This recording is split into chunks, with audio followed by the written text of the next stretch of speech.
Hey everyone, this is Tommy from the Tech Fun Blog North America, and this is the first video in a new series on our channel called What Do I Think?, where we review a piece of hardware, and we give our thoughts, tell you what we think about it.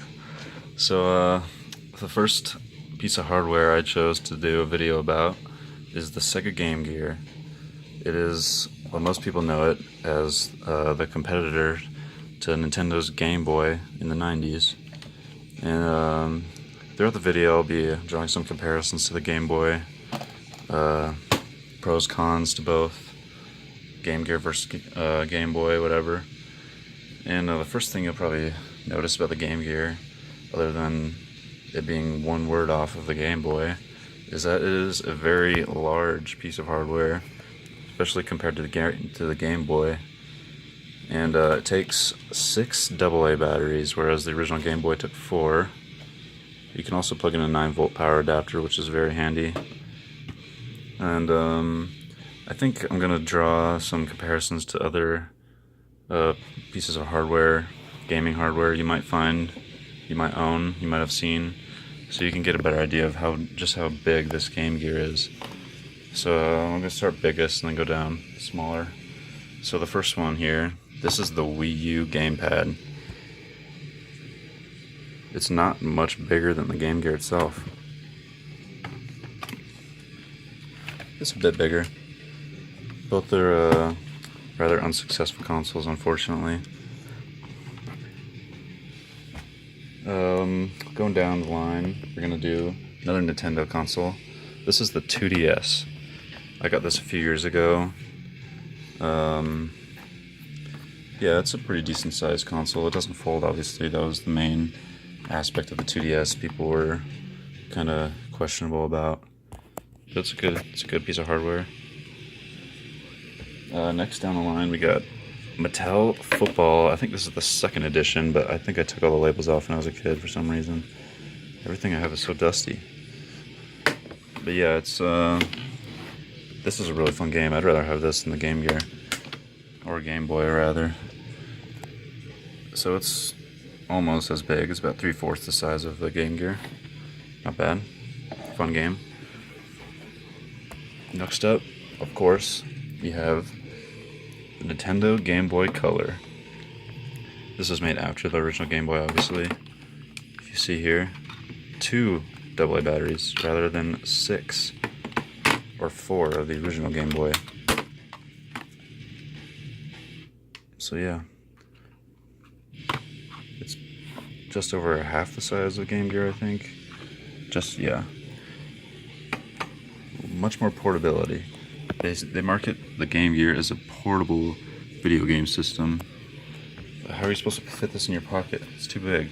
Game Boy fits right in your pocket. There's another Game Boy for you. Game Boy Advance SP.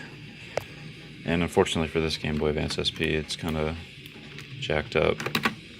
Don't know how I did that, but it doesn't work. But I use it for comparison to other things all the time. A couple more things to compare here. I forgot to do this. This is actually about as long as the Game Gear. It's my graphing calculator. Texas Instruments, classic. You can play some good games on that too. But yeah, it's pretty big. And 2 more comparisons here. We have a Samsung S4. I would be using the phone that I'm using right now currently to compare it, but I'm recording with it and that wouldn't work. So this is an old phone. I broke it years ago. Yeah, I like this phone. It's a good phone. And it's about the same size as a Game Boy, I think, lengthwise. Okay, one more comparison. This is an Apple product, actually, and that is the iPod Shuffle. I don't even know if they make these anymore. Maybe it'll be worth some money someday, but right now it's not worth anything. Yeah, it's very tiny. It's about as big as the D-pad of the Game Gear. Just to show you just how massive the Game Gear is once again. I mean, look at the cartridges. It's as big as a screen. It's not even as big as a screen. Crazy. So let's take a look around the Game Gear just to see kind of what's on it. So pretty similar to the Game Boy. We got a D-pad. This D-pad is kind of unique because it has diagonal controls, which I mean the Game Boy does have, but there isn't like set diagonal buttons on the D-pad. Then next we got buttons, action buttons. Instead of A, B, it's 1 and 2. And then instead of having start select, we just have start. Big, nice blue start button. And look at the top here, we got the power button. And of course I'm not using 6AA batteries right now, so it's not going to turn on. And there's the volts, the 9-volt adapter you can plug in. There's a cartridge slot. We got headphone jack, and we got the volume. So fortunately the speaker of my Game Gear is kind of busted, barely works at all. But the headphone jack works great. And right here we have a brightness adjuster, which is probably the best advantage of Game Gear over a Game Boy is the backlit screen.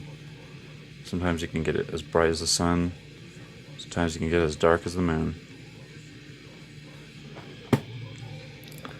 Let's put in a game. Just to power it on and see what it looks like. Kind of do this while I hand here. I'm going to use Sonic the Hedgehog 2. One of 6 games I own. I'm going to plug in the 9-volt. 9-volt is in. Flip the power on. And boom, there we go.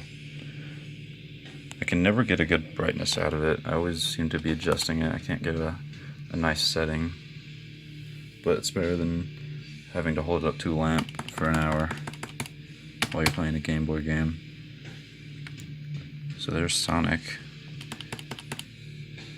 And another big advantage over the Game Boy is that the graphics are honestly much better. And when you're talking about video games, honestly, that's kind of what it boils down to.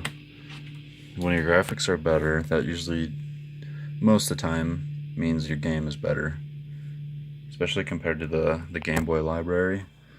The Game Boy admittedly does not have the best graphics around. Like you can barely see that right now. I have my light on in my room, so I'm jacked up. Cartridge got messed up. But anyway, let's look at a little more of the Game Gear here. So down here, this should show you how massive this is. It has slots for a wristband. You can wear this thing on your wrist and walk around. That's how it is marketed as portable, I guess, because you can swing it around. Let's see what we got here. Sega rating, DC 9-volt, 3 watts, AA battery, LR6 x 6, AC adapter, use 2103 AC adapter only. Game Gear model 2110, Sega Enterprises Ltd, made in Japan. This device complies with Part 15 of the FCC rules. Operation is subject to the following 2 conditions. This device may not cause harmful interference, and 2, this device must accept any interference received, including interference that may cause undesired operation. And a lot of patents, some of them are pending, one of them is pending. I'm not going to read all those.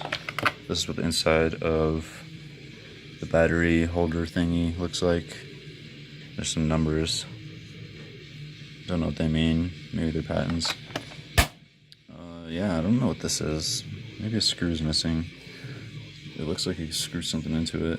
Like a stand, maybe? That'd be interesting.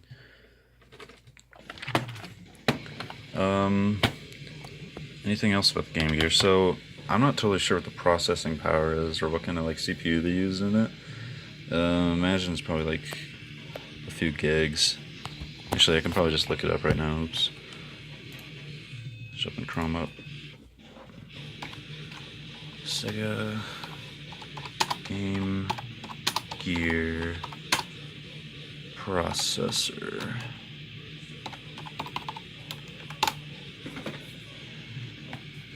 Oh geez, I was way wrong.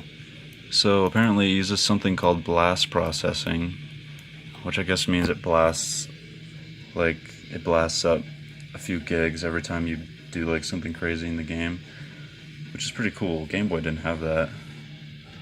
So hardware advantage is definitely Game Gear. Graphic advantage, of course, Game Gear wins that every time. So I think I'm gonna try to show some gameplay now.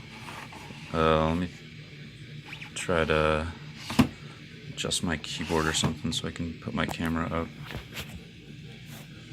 So I got Sonic in here. Let me plug in the 9-volt again. Yeah, I got this a few years ago, and it hasn't really been doing much besides just sitting in my room. So I decided to make a video on it. So let's see here. There's my computer screen. Can you see the screen? There's Sega. Unfortunately, I can't get the game music to play. That's kind of dim. There we go. Underground Zone Act 1, let's go. So this, you should be able to see the graphics of the Game Gear in action, the nice colors, 16 bits, I think. And Sonic is definitely a great game to show off the blast processing of the Game Gear itself. It's really just quick reaction time. Nothing is really too laggy. It's just a great piece of hardware, honestly. So here I am as Sonic. I'm not very good at Sonic, honestly. It's not my strong suit. I'm more of a Mario guy. I like the slower paced games.